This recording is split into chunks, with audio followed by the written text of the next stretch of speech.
जय भोले शंकर। हनुमान जी को सर्वश्रेष्ठ भक्त कहा जाता है।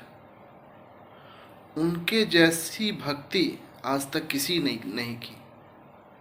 तीनों लोकों में, सारे संसार में किसी ने नहीं की। जो अपने आराध्य के लिए, अपने प्रभु श्री राम के लिए, माता सीता के लिए अपना सीना चीर के दिखा दे, ऐसा कोई भक्त हुआ ही नहीं है, न होगा। हमें भक्ति का जो पैमाना सीखना चाहिए, भक्ति का जो हमारे रोल मॉडल हमें अपना बनाना चाहिए, श्री हनुमान जी को बनाना चाहिए। ऐसा भक्त आज तक हुआ ही नहीं और हमें वैसा भक्त बनना चाहिए। सर्वश्रेष्ठ भक्त की पंक्ति में, भक्तों की पंक्तियों में अगर सबसे पहला नाम लिया जाएगा तो श्री हनुमान जी का लिया जाएगा। ऐसे ही अगर सर्वश्रेष्ठ भाई को देखा जाए तो उसमें लक्ष्मण जी का नाम नहीं आता है, उसमें नाम आता है भरत का।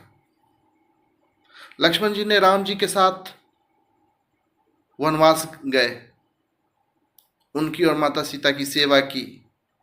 वो चाहते तो अयोध्या में भी रह सकते थे। राम जी ने उन्हें समझाया भी था कि वनवास तो मेरे लिए है, तुम क्यों अपने आप को कष्ट दे रहे हो, सजा दे रहे हो।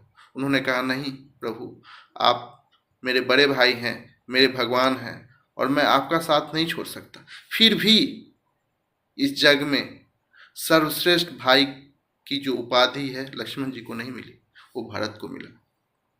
क्यों? क्योंकि उनका जो त्याग है वो सबसे बड़ा त्याग है। 14 वर्ष तक, जब तक भगवान श्री राम अयोध्या नहीं लौटे, हालांकि उन्हें गद्दी मिल गई थी राजा की, लेकिन वो उस पर बैठे नहीं। उन्होंने श्री राम की पादुका को रखा और उसका पूजा किया। यही त्याग उनको सर्वश्रेष्ठ भाई की उपाधि दिलाता है। जहां कहीं भी मान है, सम्मान है, वो रास्ता त्याग से ही जाता है। जितना बड़ा त्याग उतना बड़ा मान, उतना बड़ा सम्मान। इसी तरह सर्वश्रेष्ठ पुत्र का अगर हम देखें तो श्रवण कुमार को जाता है। अपने अंधे माता पिता को चारों धाम की यात्रा कराया कंधों पे लेके।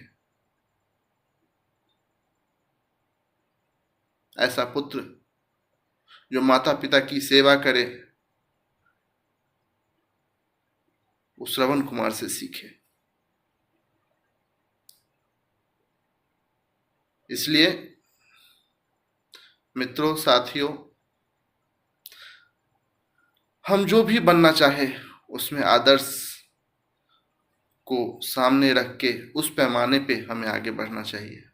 चाहे वो भक्त हो, चाहे दुनिया का कोई भी रिश्ता हो, कोई भी मित्र, कुछ भी मित्रता हो या कुछ भी हो, हमें पहले देखना चाहिए कि इसमें आदर्श कौन है और उस मार्ग पे हमें चलना चाहिए। जय श्री कृष्णा, जय भोलेनाथ, हर हर महादेव।